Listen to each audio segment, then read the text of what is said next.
Nah kan, kami bertutur bahasa Indonesia Pak. Mana ada bahasa Indonesia?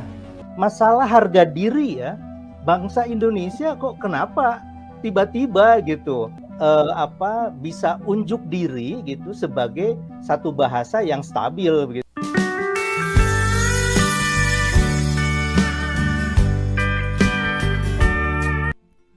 Assalamualaikum warahmatullahi wabarakatuh. Halo teman-teman, jumpa lagi di channel ini. Dan gimana nih kabarnya? Oke, buat teman-teman yang nonton video ini, seperti biasanya kabarnya mudah-mudahan selalu sehat dan selalu berbahagia. Jangan lupa dukung channel ini dengan cara like juga subscribe. Oke, di kesempatan kali ini saya mau mereact sebuah video dengan judul Profesor Malaysia panik mendengar ucapan dari pakar bahasa Indonesia. Oke, masih berkaitan dengan bahasa Indonesia juga bahasa Malaysia. Seperti apa videonya? Silakan nanti teman-teman bisa berkomentar.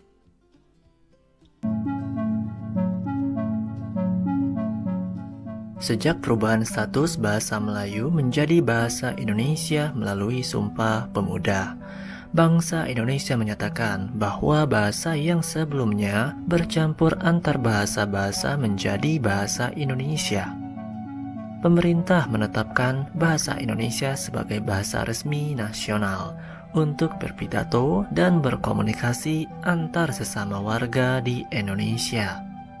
Selain itu, bahasa Melayu di Indonesia dijadikan sebagai dasar pembentukan bahasa Indonesia. Namun, ada perbedaan persepsi dengan profesor-profesor di Malaysia yang menganggap bahasa Indonesia adalah bahasa Melayu. Perlu dicatat bahwa bahasa Indonesia merupakan gabungan berbagai bahasa di seluruh Indonesia, termasuk unsur-unsur asing. Hal ini karena bahasa Melayu kurang dipahami oleh orang-orang di luar wilayah alam Melayu. Perlu diingat bahwa bahasa Indonesia bukanlah berasal dari bahasa Melayu Malaysia.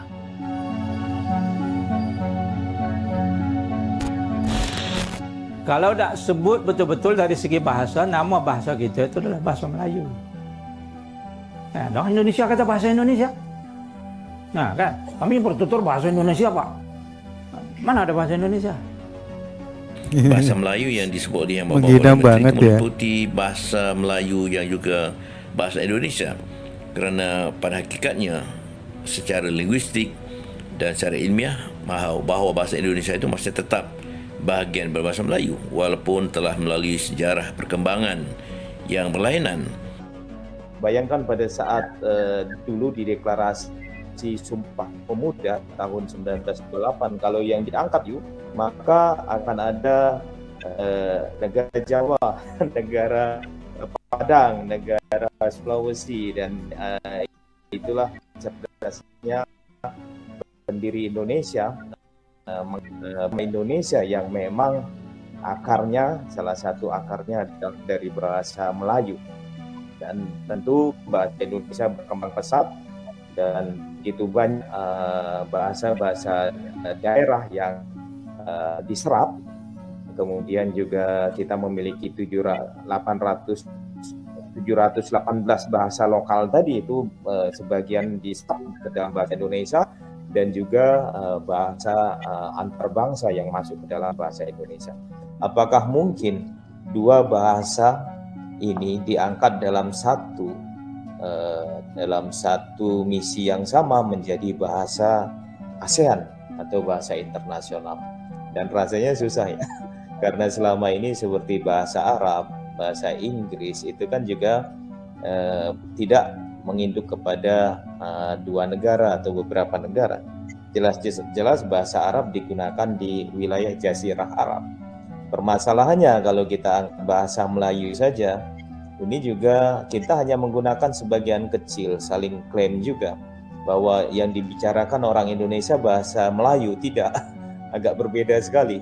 Karena saya kalau ke Riau, saya tidak paham orang Riau cakap bahasa Melayu karena banyak vocab atau banyak kosakata yang kami sulit memahaminya. Dan ini memang perkembangan bahasa Indonesia di dalam kosakata tadi, kemudian juga perkembangan pertambahan kosakata baru, bahasa Indonesia itu terus berkembang menjadi bahasa modern. Jadi ketika misalnya kita menyebut bahasa Melayu, asosiasinya itu adalah bahasa daerah. Ya. Nah, bahasa Melayu menurut catatan kami di Badan Bahasa itu di Indonesia ini ada 87 dialek. Ya. Jadi bisa dibayangkan dari barat sampai ke timur, ini bahasa Melayu ini sudah banyak sekali ragamnya gitu ya. Perbedaan dari masing-masing dialek juga kelihatan gitu. Nah, ada 87 ragam dialek bahasa Melayu. Jadi ketika misalnya dikatakan, oh mari kita perkasakan, mari kita jayakan bahasa Melayu menjadi bahasa antar bangsa, menjadi bahasa internasional, ya pasti saja kami akan menolak begitu. Karena mengapa kami harus menggunakan istilah itu? Karena bagi kami ini adalah bahasa Indonesia, bukan bahasa Melayu, bukan bahasa Malaysia. Kalau misalnya mau disebutkan, oke, kita sekarang bekerja bersama-sama menyebutkan bahasa Indonesia dan bahasa Malaysia atau bahasa Melayu bagi orang Malaysia, ya, itu tidak ada masalah, ya. Tetapi kalau menyebut salah satu, nah ini pasti jadi masalah. Seperti halnya pengakuan ya dan pernyataan langsung dari Perdana Menteri ya Malaysia waktu hari Jumat bertemu dengan Presiden Joko Widodo mengatakan Presiden Joko Widodo sudah bersetuju. Ya kami tentu saja kelimpungan ya. Kami bingung gitu. Dari mana ini asalnya? Karena ternyata Menteri Luar Negeri pun mengatakan memang ada usulan itu, tapi akan kami pelajari ya secara mendalam. Kemudian pada hari minggu berikutnya Menteri Pendidikan, Kebudayaan, Riset dan Teknologi secara resmi mengatakan penolakan. Ya, nah ini sesuatu yang wajar karena apa? Masalah harga diri ya bangsa Indonesia kok kenapa tiba-tiba gitu mengusulkan bahasa Melayu. Bagi kami ya pasti akan harus bahasa Indonesia. Tentu kalau misalnya usulannya itu dua-duanya gitu ya, bahasa Indonesia, bahasa Melayu, mungkin tidak akan terlalu panas ya reaksinya gitu. Itu yang pertama. Yang kedua, perkembangan bahasa Indonesia itu berbeda dengan perkembangan bahasa Melayu yang di Malaysia. Ya.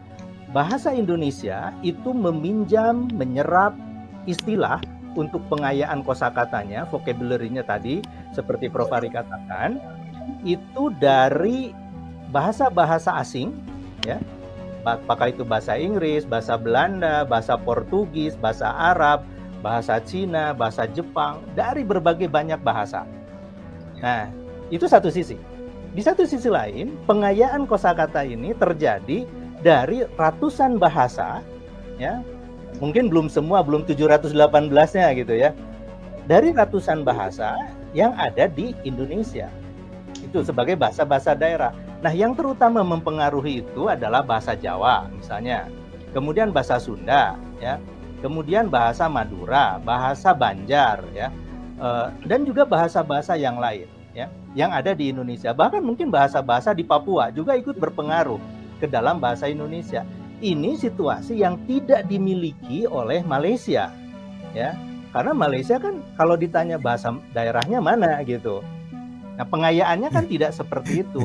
Nah, oleh karena itu tadi saya mengatakan bahasa Indonesia ini sudah jauh berkembang ya dari bahasa asalnya, bahasa Melayu gitu ya, dan sekarang sudah bisa unjuk diri gitu sebagai satu bahasa yang stabil begitu ya dan berkembang dengan sangat sehat gitu. Nah, penuturnya sendiri gitu ya itu sudah banyak sekali tentu saja bila dibandingkan dengan penutur bahasa Melayu yang menurut catatan riset dari etnolog misalnya ya, di bulan Desember 2021 etnolog ini menerbitkan laporan penutur bahasa Indonesia itu ada 199 juta. Sementara penutur bahasa Melayu ya, itu 19 juta. Ya. Jadi ini perbedaan yang sangat jauh. Kalau misalnya ada klaim, ya ada pernyataan bahasa Melayu digunakan oleh 300 juta orang. Ini tanda tanya besar. Melayu yang mana? Bagi kami tidak bisa itu. Ini adalah bahasa Indonesia. Ya, gitu. Yang mungkin penduduk Indonesia katakanlah 278 juta, katakanlah 220 jutanya atau 200 jutanya bertutur bahasa Indonesia. Mungkin sisanya ya boleh bahasa Melayu yang ada di Malaysia. Tapi jumlahnya juga kan penduduk Malaysia mungkin tidak sepertiga penduduk Indonesia gitu kan ya. Orang Indonesia pasti tidak akan mudah saja gitu ya mengganti namanya bahasanya dengan bahasa yang lain karena ini terkait dengan perjuangan gitu ya, terkait dengan Iya, benar sekali. kesahan ya di dalam undang-undang.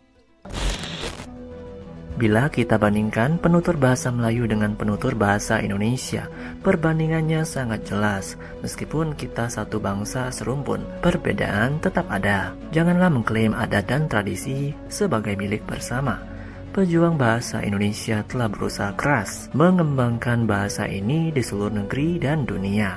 Namun sayangnya, bahasa Indonesia dengan gampang disebut sebagai bahasa Melayu.